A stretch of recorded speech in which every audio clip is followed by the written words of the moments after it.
Good morning. I'm Stacey with The Elevated Table, and today we're making rustic garlic skillet bread. Introducing Azi Richman from Scarlet Magnum. Thank you for having me on. So in our rustic garlic rosemary skillet bread, we've got 3 cups of flour.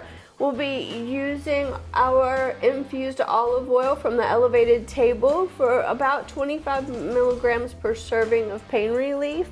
We've got 4 cloves of garlic that I've minced up, some water, some baking powder, and some salt, and a little bit of rosemary. I'm gonna put our salt and our baking powder in, and our garlic. Can't go wrong with a little bit of garlic. Not at all. So Azi, tell me a little bit about you. I've been in Nashville since April of 2022, escaped New Jersey to be here. It's just ever since I really started planning my roots here, the Nashville area has always felt most at home for me.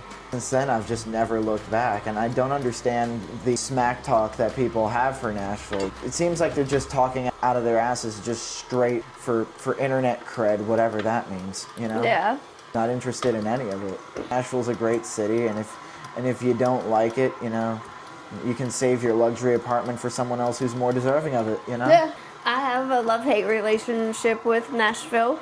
Yeah. I do love to go, and there's so many wonderful cultural events there, but it's just so hard to get around. Yeah. And oh my gosh, parking, $40 for parking. Yeah, parking is such a predatory business here. But yeah, as far as the band stuff is concerned, Scarlet Magnum has been my baby since May of 2020 when I used to live in New Jersey.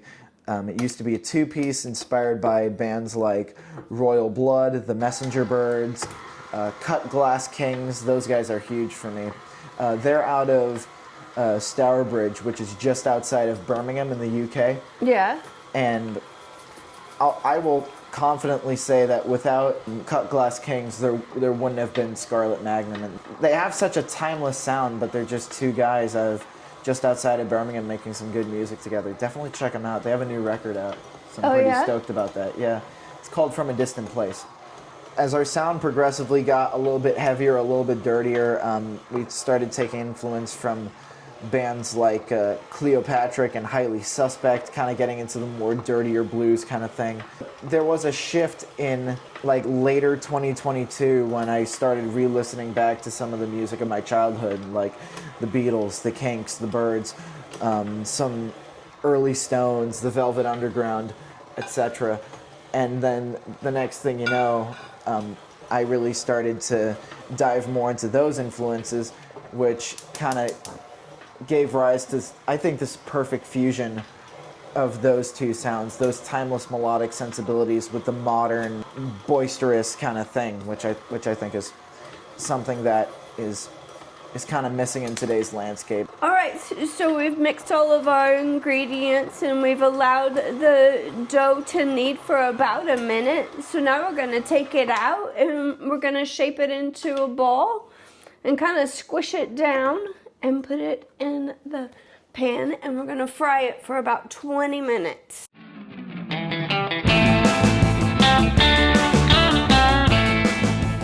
Let's see how good our pan's doing here. And turn it up a little bit. Get some heat going. Because you have to cook it for 20 minutes. You don't want to start out with it being super hot. Yeah. Otherwise, you're gonna get some awfully dry bread. We're going to look back on Nashville now the same way we look back on Laurel Canyon in the mid-'60s. Because this is such like a nice, fertile ground for musicians. It's just, this is like the perfect environment for any musician to be in. You know, it's like you link up with a producer or another musician, and the next thing you know, you're in a band and they're always pushing you to do better. And I don't know, there's something, even if you're not surrounded by other people just yet, if you're like just starting to get integrated into this scene here, I feel like there's something in the water that just makes your playing like instantly better. I don't know what it is, but like as soon as, yeah, exactly. It's just like as soon as I started, it's like I started figuring stuff out and becoming a little bit more confident in my lead playing, and because that didn't used to be the case. So yeah, it's always a a bit of a project. We all evolve. And that's just such an important part of music. Exactly, You'll yeah. look back 20, 30 years from now and think to yourself, what was I thinking when I wrote that? Exactly. Youth and inexperience. Yes. Melissa Etheridge is one of my all-time favorite artists for many, many reasons. She always said in interviews that she looks back on the early days now and she's like, what the hell was I thinking? Yeah. Oh my She's God. like, obviously not with my brain. Exactly, yeah. Just trying my best to keep my head above water and make some good music doing so. One thing I personally can't stand about Nashville, the music scene, just a little pet peeve of mine. This whole high school lunch table mentality that they seem to just don't let go of. That needs to change. Please, let's approach things from a more mature, nuanced, balanced, level-headed perspective, and just instead of instantly jumping on social media and becoming a reactionary when you barely have the full picture. Many times don't have it at all. Exactly. Like, oh my God. Like, shouldn't that be plenty obvious enough, you know? Oh, that looks good. Nashville is definitely a funny place, and it definitely is. I would even compare it more to junior high school because there's no meaner animal than a junior high school girl. Oh my God, yeah. Middle school will kill you. Yeah, and there's mean, and you see that. Exactly. It's a scary thing that middle school is some of the most formative experiences and kind of shapes your social perception, reasoning, and judgment ever since then. And you don't really let go of that because probably it's scarred so many times. I can definitely speak on behalf of that. Yeah. You know, when you're as small as I am, you learn to be able to laugh about it. Yeah, exactly. I mean, because if you can't find a way to laugh at it, it's I hate to say it, you might as well just give up and die, you know? In junior high school is when I learned how to laugh at myself. Yeah. Because if you don't take yourself too seriously, other people don't have a lot of weapons to use against you. Exactly, yeah. For a few people in Gen Z, it seems like getting offended and taking themselves incredibly seriously is almost, I don't want to say it's getting normalized, but it feels like that's the case. Because, maybe they want to get into a fight online, they want to get into a spitting match online, and I'm just no, I'm just gonna sit here in the wings with my popcorn and just kind of wince if it gets a little gnarly, I guess. But the problem is Gen X parents raised Gen Zers not to be resilient. We were forced. As Gen Xers, we were some tough, and we are tough. Yeah, we're very exactly. tough. I think it's a blessing for a Gen Z to have a Gen X parent because it's Gen Y, I don't know what's going on with them, but it seems like Gen Xers with Gen Y parents are just Passive. Yeah, exactly. Gen Xers are mean. Yeah. I mean, exactly. We grew up feral. Yeah, there you go. I mean, honestly, sometimes I'll say a line from Blazing Saddles or Airplane or Young Frankenstein, and my mother will look at me and she's like, maybe I wasn't so much of a parenting fail after all. I know my kids give me hell. My son tells me you were a never-ending source of my need for therapy, and I'm like, wow. Yeah. Wait, hold up. Wait a minute. I love that both of my children are very outspoken and rebellious and will stand their ground. And they definitely got that from me in my later years in life. They see me stand and fight and be resilient. Exactly. And it's given them that same resilience. Stemming off of that resilience, I think, is the constant passing of all these monoculture icons that made the 20th century what it is. And I think their deaths are kind of a warning to the rest of Gen Z and beyond to cling on to that humanity, because all these incredible monoculture icons like David Bowie, Ozzy Osbourne, who else would fall into that camp? Joan Rivers, Gene Wilder, the list goes on. But yeah, I think it's serving as a warning to the rest of Gen Z. It's like, cling on to that humanity. Like, just because we were here doesn't mean that you get to let go of it while we're gone. You owe it to yourself, and you owe it to the rest of your family to be kind to one another, and to show compassion, and just and still cling on to your humanity. You know. I 100% agree with that. When I was writing songs like All Else Failed, Victorian Butterflies Part 1, Human Divided, Beyond Repair, which is coming out September 9th.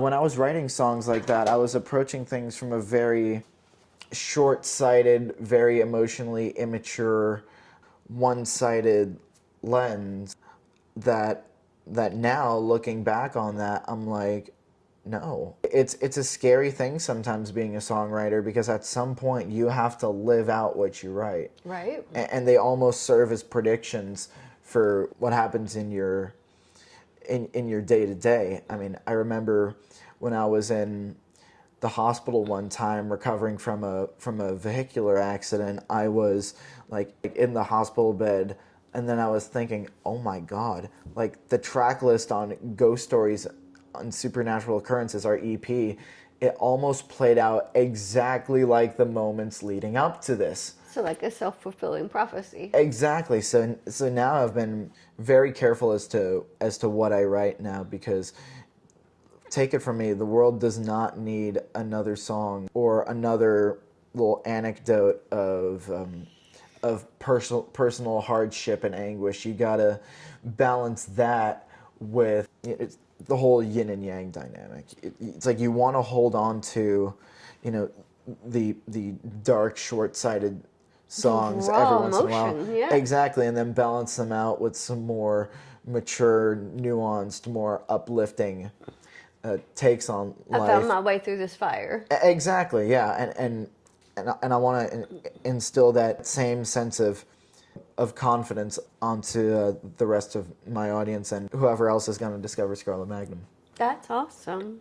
So where can we hear your music? Yeah, so we're on major streaming platforms, Spotify, Apple Music, iTunes, YouTube, etc.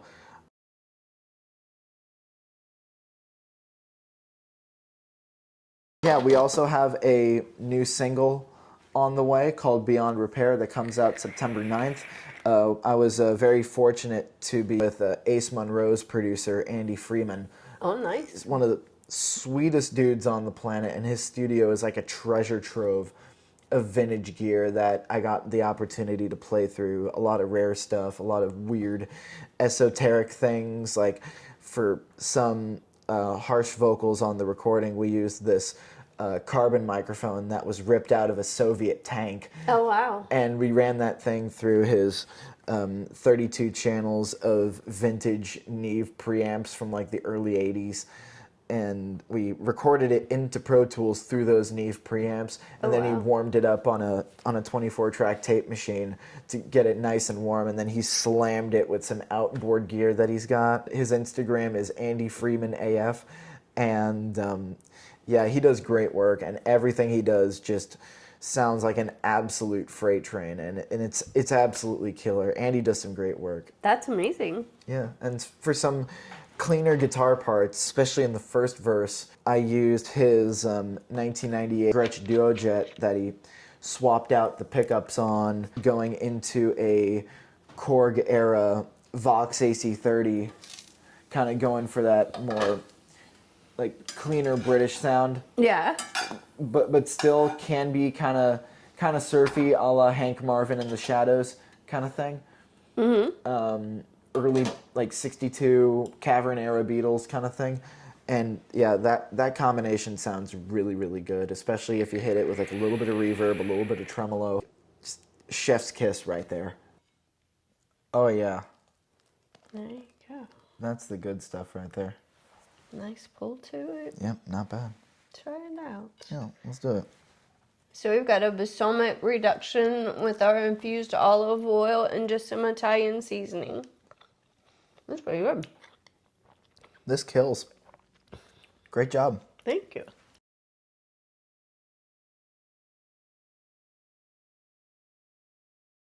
What's up, y'all? My name is Chase Holland with the Elevated Table. We're here with Azi Richman from Scarlet Magnum. Start talking about more about what he's got planned, what he's planning to do, what he's got released, all that. So tell me about what really got you into music, man. Well, my dad showed me a DVD of the Beatles on the Ed Sullivan Show, and like ever since then I was hooked. Yeah. And like as soon as like that first note came on, and then I fully realized what was going on. The next thing you know, it was like, okay, that's what I want to do for the rest of my life. That definitely created this little butterfly effect that led me here. And you know, even though some of the journey was rough, and I do have my regrets at times, I still gotta savor the successes just as strongly, if not more strongly. And Was your dad a musician or anything? Yeah, he liked to play guitar for various Hebrew schools he taught at and that sort of thing. I'm not so sure if he did any like band work in his prior time, but he's mainly an acoustic guy. That's cool. Would you say he would kind of be one of the people that really inspired you to get started?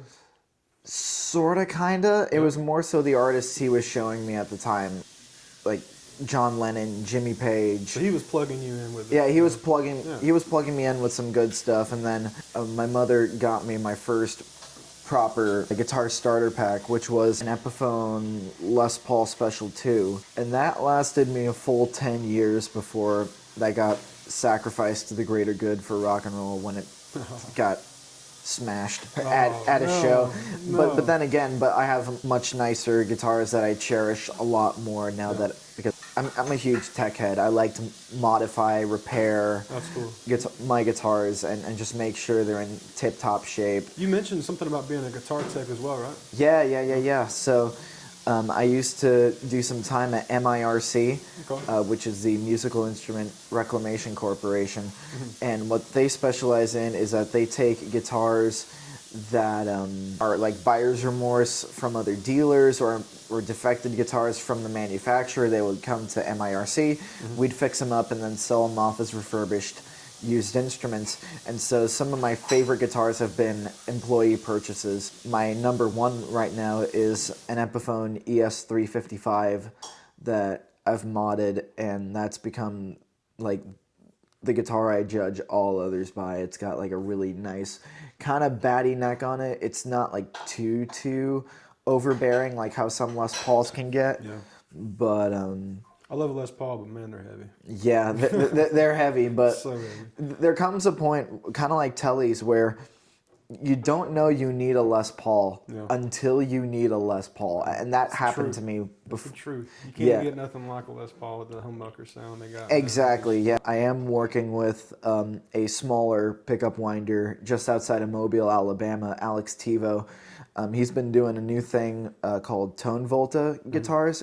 He's going to send me a couple of pickups to try out, and who knows, it might be a signature thing down the line. Cool, man. That's cool. So I'm pretty stoked about that. Going, Exactly, yeah. I'm always a huge fan of anything custom. What's your 10-year plan? You know, what do you see yourself to be in 10 years? I would love to see Scarlet Magnum take on Europe and South America, because those are just incredible crowds. Yeah, love rock and roll. Absolutely. And I feel I have something unique to offer to Gen Z's rock landscape, because the sound we're going for in the States here for Scarlet Magnum, it's very British. So I kind of like to say that Scarlet Magnum, purely by technicality, is a British band. Some of the nerdier details, like how we work some of the EQs, how we voice the snare in post, and some of the songwriting and melodic sensibilities and the riff structures, they're all very British.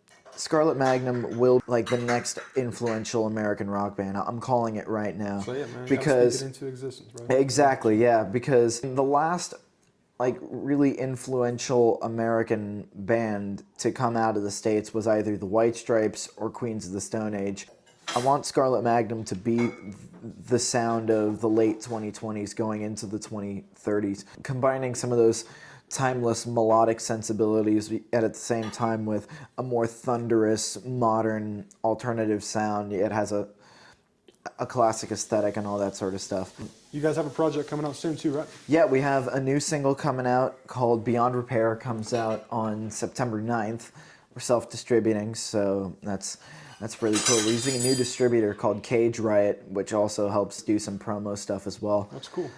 They're based out of Los Angeles, and I haven't really spoken with their people yet, but I'm sure they're nice guys. And yeah, so we worked with Andy Freeman, who's worked with Ace Monroe, which is another one of these bringing back the 70s kind of bands, which I love. I love their guys' work. And Andy has produced all of their stuff too. So that's awesome. Andy and I got tight at a show. We started talking, and the next thing you know, we're recording a bunch of other songs. It's like, I want to have this as an album out by maybe next year. We'll see how things pan out. I mean, I'm just really thrilled with how everything's turning out. We also have some merch available at our Bandcamp page, that is scarletmagnum.bandcamp.com. There probably is going to be like a bunch of links in this. Yeah, we have a couple shows coming up. We have one coming up on September 3rd at the 5 Spot in Nashville. That's 21 plus. And we have another show coming up on September 19th at the Cobra. Sweet. Also in Nashville, and that's 18 plus. And we're debuting a couple new covers, because one thing I like to do is I like to take covers and just supercharge them into our own sort of thing. That's cool, man. That's and cool. So yeah, we did that for like a Jonas Brothers song. We did that for Isabel La Rosa, like a bunch of different contemporary pop artists. We just took their songs and re-engineered them into our own thing. It's really been great to have you on here, dude. We're Thank really you. thankful for you coming out and being on the show. We're excited to see you grow as an artist too, man. Thank you so much. We're going to plug in all his information on the video. Y'all go feel free to check them out. Stay in touch with him and check out his upcoming shows. And was it September 9th, right? September 9th for the single. Yeah, there you go.